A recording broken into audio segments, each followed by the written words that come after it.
കൂലി രജനീകാന്തിനെ നായകനാക്കി ലോകേഷ് കനകരാജ് രചനയും സംവിധാനം നിർവഹിച്ച ഈ തമിഴ് ക്രൈം ആക്ഷൻ ഡ്രാമ സിനിമയെ കുറിച്ചാണ് ഇന്ന്. ട്രെയിലറിൽ കാണിക്കുന്നത് പോലെ തന്നെ തന്റെ സുഹൃത്തിന്റെ മരണശേഷം അവരുടെ മക്കളുടെ രക്ഷകനായിട്ട് ദേവ എത്തുന്നതാണ് കൂലിയുടെ പ്ലോട്ട് എന്ന് പറയാം. ഒരു ഓക്കേഷ് പടമായിട്ടാണ് എനിക്ക് പടം കണ്ടപ്പോൾ ഫീൽ ചെയ്തത്. ഗംഭീരം കീടു എന്നൊന്നും പറയാനില്ല, പക്ഷെ മോശവുമല്ല. അവിടെ ഇവിടെയൊക്കെ ചില നല്ല മൊമെന്റ്സ് ഒക്കെ സിനിമ സമ്മാനിക്കുന്നുണ്ട്. രജനീകാന്തിന്റെ ആരാധകർക്ക് ആഘോഷിക്കാൻ പറ്റുന്ന കുറച്ച് കാര്യങ്ങളൊക്കെ പടത്തിലുണ്ട്. ചില ഹൈ മൊമെന്റ്സ് ഉണ്ട്. ഒരു complete Rajinikanth one man show എന്നതിനപ്പുറം മറ്റു ചില കഥാപാത്രങ്ങൾക്കും സ്പേസ് കൊടുത്തിട്ടുണ്ട് എന്നുള്ളതും എനിക്ക് ഇഷ്ടപ്പെട്ടു. ഈ പടത്തിൽ പിന്നെ ഫൈനലി തമിഴ് ഒരു കഥാപാത്രം നല്ല മലയാളം ഉപയോഗിച്ചേക്കുന്നത് കണ്ടു. രജനീകാന്തിന്റെ ആ ഒരു കരിസ്മ നിലനിർത്തുന്ന ഒരു ക്യാരക്ടറാണ് ഈ പടത്തിലുള്ളതും. പുള്ളിയുടെ സ്വാഗ്, മാസ് ആൻഡ് സ്റ്റൈലൊക്കെ ഈ പ്രായത്തിന് ചേരുന്ന വിധത്തിൽ അവതരിപ്പിക്കാൻ ലോകേഷ് ശ്രമിച്ചിട്ടുണ്ട്. ഏതെങ്കിലും സൂപ്പർ സ്റ്റാറിനെ നായകനാക്കുമ്പോൾ അവരുടെ ആരാധകരെ തൃപ്തിപ്പെടുത്തുന്ന രീതിയിൽ അവരെ അവതരിപ്പിക്കാൻ ലോകേഷിന് ഒരു പ്രത്യേകം എടുക്ക് തന്നെയുണ്ട്. ഇതിലാണെങ്കിൽ രജനീകാന്തിന്റെ സ്റ്റണ്ട് സീനുകളൊക്കെ ആണെങ്കിലും നമുക്കറിയാം പുള്ളി ഒരുപാട് ശരീരമൊന്നും അനങ്ങി കാര്യമായിട്ടൊന്നും ചെയ്യുന്നില്ല എന്ന്. പക്ഷെ ക്യാമറ ആംഗിളുകൾ കൊണ്ടും കൊറിയോ കൊണ്ടും അതുപോലെ എഡിറ്റിംഗ് ഒക്കെ കൊണ്ട് അത് ഓവറായിട്ട് തോന്നിപ്പിക്കാത്ത വിധത്തിൽ അത്യാവശ്യം കൺവിൻസിംഗ് ആയിട്ട് തന്നെ കാണിച്ചിട്ടുണ്ട്. പിന്നെ നാഗാർജുനെ ഭയങ്കര സ്റ്റൈലിഷ് ആയിട്ടൊക്കെയാണ് അവതരിപ്പിച്ചിരിക്കുന്നത്. ട്രെയിലറിലൊക്കെ കണ്ടപ്പോൾ തന്നെ ആ ക്യാരക്ടർ കിടുവായിരിക്കും എന്നാണ് ഞാൻ എന്തൊക്കെയോ പ്രതീക്ഷിച്ചായിരുന്നു. പക്ഷെ വളരെ വീക്ക് ആയിട്ടുള്ള ഒരു കഥാപാത്രമാണ് ഇതില് സൈമൺ എന്ന ആ ഒരു ക്യാരക്ടർ. ഒരു നോർമൽ വില്ലൻ കഥാപാത്രമായിരുന്നു. ഉപേന്ദ്രയുടെ കലീഷ കുറച്ചേ ഉള്ളായിരുന്നുവെങ്കിലും എൻട്രിയും സ്റ്റണ്ടും ഒക്കെ കൊള്ളാമായിരുന്നു. പേരിനുള്ള ഒരു നായികയല്ല, തുടക്കം മുതൽ അവസാനം വരെയും സ്ക്രീൻ സ്പേസ് ഉള്ള ഒരു ക്യാരക്ടറാണ് പ്രീതി എന്ന ശ്രുതി ഹാസൻ അവതരിപ്പിച്ച കഥാപാത്രം. ശ്രുതി നന്നായിട്ട് ചെയ്തിട്ടുണ്ട്. പക്ഷെ ഒരു ഘട്ടം എത്തിയപ്പോഴേക്കും ഈ ക്യാരക്ടർ എന്താ ഇത്രയും വീക്കായിട്ട് നിൽക്കുന്നത്, എന്തേലും ഒന്ന് ചെയ്യുവച്ചേ എന്ന് നമുക്ക് പറയാൻ തോന്നി. ഈ പടത്തിൽ എനിക്ക് ഏറ്റവും ഇഷ്ടപ്പെട്ട അല്ലെങ്കിൽ ഈ പടത്തിലെ ഒരു ഷോ സ്റ്റീലർ എന്നൊക്കെ പറയാവുന്ന കഥാപാത്രം അത് ഒന്നല്ല രണ്ടുണ്ട്. എന്റെ പ്രതീക്ഷയ്ക്ക് മുകളിൽ പോയ രണ്ട് കഥാപാത്രങ്ങളിൽ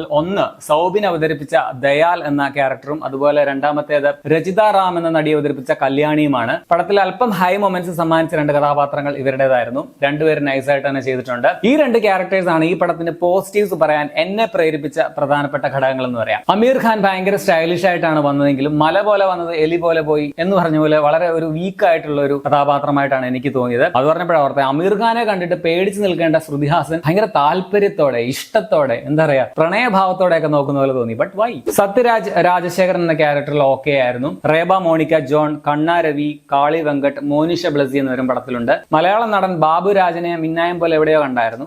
പിന്നെ രജനീകാന്തിന്റെ ഭാര്യയുടെ ഫോട്ടോ കാണിച്ചത് എനിക്ക് ഇഷ്ടപ്പെട്ടു. പൂജ ഹെഗ്ഡയുടെ പാട്ട് തിയേറ്ററിൽ നല്ല ഓളമായിരുന്നു. ഗിരീഷ് ഗംഗാധരന്റേതാണ് ക്യാമറ, ഫിലോമിൻ രാജിന്റെയാണ് എഡിറ്റിംഗ്. രണ്ടും കൊള്ളാമായിരുന്നു. പതിവ് പോലെ ലോകേഷ് കനകരാജിന്റെ എല്ലാ സിനിമകളിലെ പോലെ ഇതിന്റെയും കളർ ടോൺ ആണ് എനിക്ക് ഏറ്റവും ഫേവറേറ്റ് എന്ന് പറയാം. അനിരുദ്ധിന്റെ ബാക്ക്ഗ്രൗണ്ട് സ്കോർ പടത്തിനെ നന്നായിട്ട് എലിവേറ്റ് ചെയ്യുന്നുണ്ട്. പുള്ളി നന്നായിട്ട് കഷ്ടപ്പെട്ടിട്ടുണ്ട്. പാട്ടുകൾ നല്ലതാണ്, പക്ഷെ പലതും അനിരുദ്ധിന്റെ തന്നെ പഴയ പല പാട്ടുകളുടെയും ഛായ തോന്നിക്കുന്ന ഗാനങ്ങളായിരുന്നു. ഇതിന്റെ ഡി-ഏജിങ് ചെയ്തിരിക്കുന്നത് നൈസ് ആണ്. ഒരു പഴയ ഫിലിം ടൈപ്പ് ഫിൽറ്റർ യൂസ് ചെയ്തിട്ട് എന്തെങ്കിലും ഒരു പോരായ്മ ഉണ്ടെങ്കിൽ അതും ഭംഗിയായിട്ട് തന്നെ മറച്ചിട്ടുണ്ട്. അതുപോലെ VFX-ൽ ഇതിലൊരു മെയിൻ സംഭവമുണ്ട്, ഒരു ചെയറുമായിട്ട് ബന്ധപ്പെട്ടത്. അതെനിക്ക് അത്ര കൺവിൻസിംഗ് ആയിട്ട് തോന്നിയില്ല. പിന്നെ സ്റ്റണ്ട് കൊറിയുടെ കാര്യം ഞാൻ പറഞ്ഞല്ലോ, കൊള്ളാമായിരുന്നു. വളരെ ക്ലംസി ആയിട്ടുള്ള വീക്ക് ആയിട്ടുള്ള സ്ക്രിപ്റ്റ് തന്നെയാണ് പടത്തിന്റെ മെയിൻ പ്രശ്നം.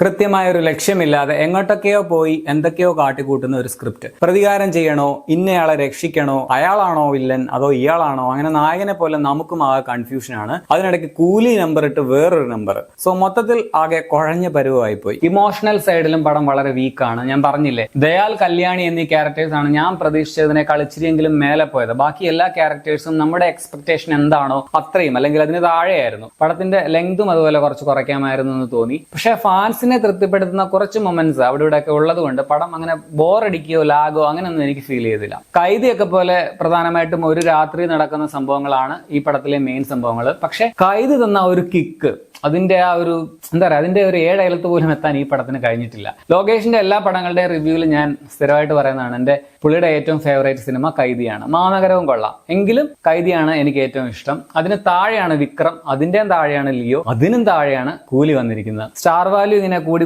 വരുന്നതിനനുസരിച്ച് സ്ക്രിപ്റ്റുകൾ കുറച്ചുകൂടി താഴേക്ക് പോകുന്ന പോലെയാണ് ഫീൽ ചെയ്തത്. ആകെ മൊത്തം ടോട്ടലിൽ ഒരു ഓക്കേഷ് ആവറേജ് അനുഭവമായിട്ടാണ് കൂലി എനിക്ക് തോന്നിയത്. പക്ഷെ നിറഞ്ഞ തിയേറ്ററിന്റെ ഓളത്തിൽ ചുമ്മാ കണ്ടിരിക്കാൻ പറ്റുന്ന ഒരു സിനിമ കൂടിയാണ്. പക്ഷെ നിങ്ങളൊരു കൈദിയോ അല്ലെങ്കിൽ വിക്രമോ ഒന്നും പ്രതീക്ഷിച്ച് ഈ പടം കാണരുത്. 2 മണിക്കൂർ 50 മിനിറ്റ് ആണ് സിനിമയുടെ റൺ ടൈം. പടം 18+ ആണ്. ഭയങ്കര ഓവർ അല്ല എങ്കിലും കുറച്ച് വയലൻസ് ഒക്കെ പടത്തിലുണ്ട്, അത് ഓർക്കുക. അപ്പൊ നിങ്ങൾ ഈ പടം കണ്ടുള്ളവരാണെങ്കിൽ നിങ്ങളുടെ അഭിപ്രായം കമന്റിൽ പറയുക. പിന്നെ ഒരു കാര്യം പറയാനുണ്ട്, ഈ ലോകേഷിന്റെ എല്ലാ പടത്തിലും റെട്രോ സോങ്സ് ഏതെങ്കിലും ഉൾപ്പെടുത്തുമല്ലോ, ഇതിലുണ്ട്. അതല്ലാതെ ഈ സിനിമയ്ക്ക് പറ്റിയ പാട്ട് തമിഴിലല്ല മലയാളത്തിലായിരുന്നു ഉണ്ടായിരുന്നത്. ഏതാണെന്നറിയാമോ? മുത്തുമണിത്തൂവൽ തരാം, നമ്മുടെ കൗരവരിലെ അല്ലിത്തളിരാട തരാം.